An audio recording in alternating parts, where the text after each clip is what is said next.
Hello, this is New Vision TV. I'm Lynn Komjisha. Veteran playwright Aloysius Matovu wanted to be a priest.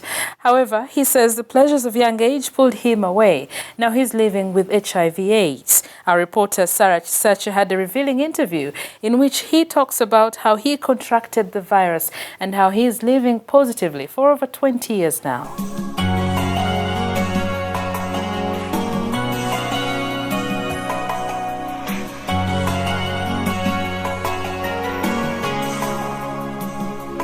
Out there somewhere. He's commonly known by his stage performances in local media, but Aloysius Matovu Joy is a celebrated playwright, actor and director. He was born in 1961 a year to Uganda's independence in Rakai to a polygamous father. At this time, polygamy in many families was common. Some funny things about me. I grew up hoping to be a priest. And whenever I take on those roles, I feel very comfortable. Unfortunately, I never knew that I would never be one because I'm a bastard. Not a street bastard, but a bastard. Because my parents were not married in church. So in the Catholic Church, I don't know whether it's changing now, but then you wouldn't go for priesthood.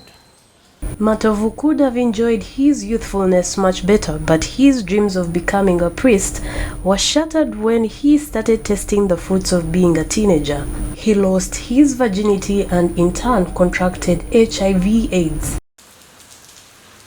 It seems like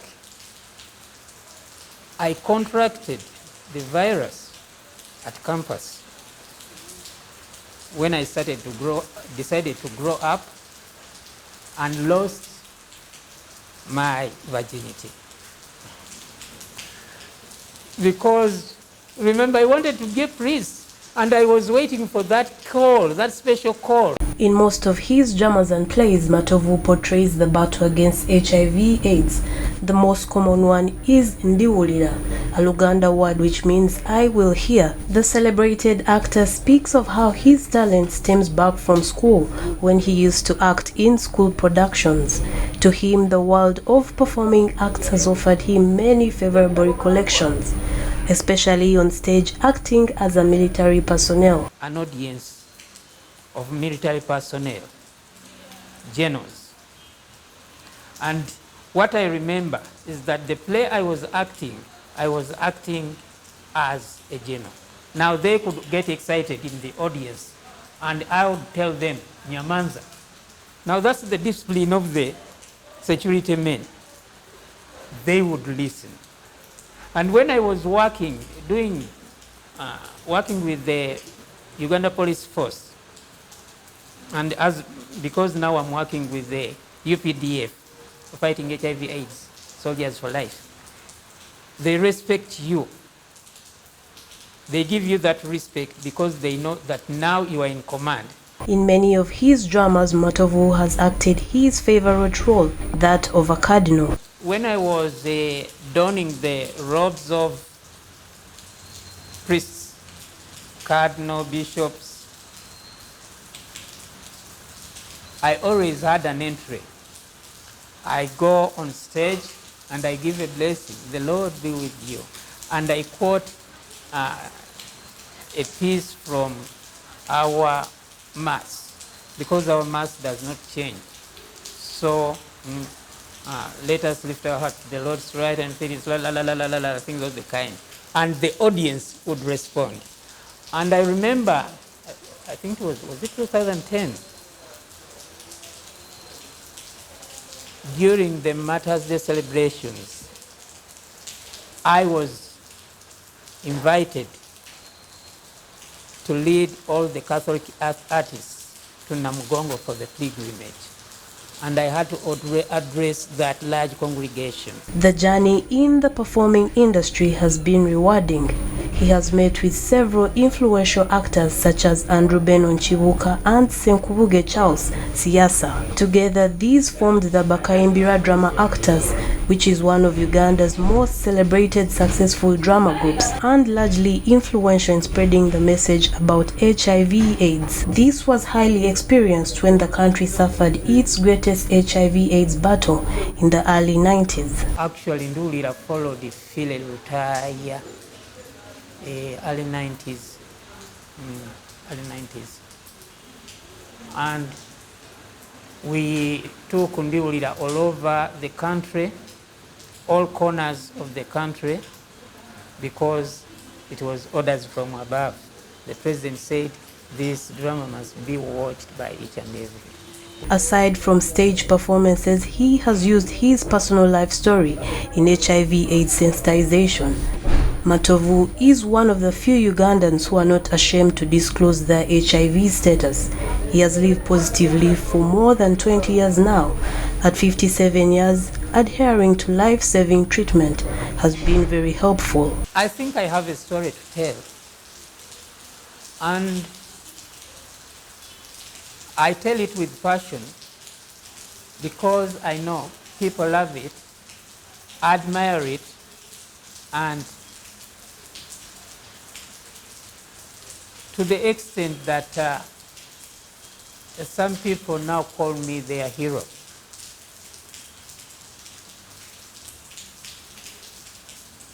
I was diagnosed with the virus in 2001 in the UK, Newham General Hospital. He recollects the mood when he was given his results. And my CD4 count was very low, around 193, 194. When he returned to Uganda, he opened up about his status, just like the singer Philip Bongole Lutaya, who in 1988 made international news when he announced that he had HIV/AIDS. That was my first test. Actually, I realized it was my second test. I had forgotten the first one, and I had forgotten that I actually was among the first people to be tested. With a family that he has introduced into the acting world and with over 40 productions and poems to his name, the professional English language and literature teacher worries that the country is losing the battle against HIV/AIDS if many more people do not open up about their status. Because in the schools it's now very bad, and that's where I'm very much concerned, is that because now people are growing up with no signs of or symptoms of HIV, they don't bother to go for the test. And when they come to the age of going into relationships, because you look okay, they just continue with no protection at all. To fight this, he has taken on mentorship, especially for the youth, sensitizing them about HIV/AIDS. So many children were born with the virus unknowingly, and to date they don't know. And they are enjoying life. My fear is that HIV, being the cunning creature it is, it may decide to strike again, and many people would go down. His dream is to see an HIV/AIDS free generation. I'm Sarah Chisache reporting for New Vision TV. Moving on, a new Afrobarometer survey has shown that more Ugandans are satisfied with the way democracy works in the country, saying it is preferable to any other kind of governance as compared to military rule, one-party state, or a strong leader. In spite of the above, the survey also shows that fewer people are satisfied with the way their democracy is actually working. According to the survey, popular preference for democracy has been remarkably cyclical, rising before and falling after presidential elections, but satisfaction has been on a 17-year slide. The survey further shows that this satisfaction gap between the proportion of citizens who prefer democracy and those who are satisfied is strongly and negatively related with the perceived quality of elections as well as public views on how well the government has performed on economic and political indicators. Now, Chittagong district authorities have warned residents against the alleged recruitment of youth into rebel ranks in the neighboring South Sudan. Local Council 5 Chairman Jackson Omona said Uganda People's Defense Forces informed them about this alleged recruitment. The resident district commissioner William Komakech also said the unnamed South Sudan rebel groups were targeting jobless youth in Chittagong district. In sports news, 3 Ugandan referees will officiate at the forthcoming Council of Eastern Central African Football Association Senior Challenge Cup. Alex Muhabi, Dick Okello and Ronald Katenya, who are also FIFA licensed referees, have been given roles to officiate at the annual event. Muhabi will be a central referee while Okello and Katenya will be assistant referees. The trio will be expected to arrive in Kenya on November 29th and will have to undergo medical and a fitness test the next day. This year's Sekafa will run from December 3rd to 16th in Kenya. You're still watching New Vision TV, and now for Pearl of Africa series, we take a look at River Semliki. River Semliki originates from Lake Edward and is found in Kasese district in western Uganda. The river also flows through to Lake Albert in the Albertine Rift west of the Rwenzori Mountains. It is bordered by Semliki National Park, which is home to many animals, and 2 hot springs. Take a look.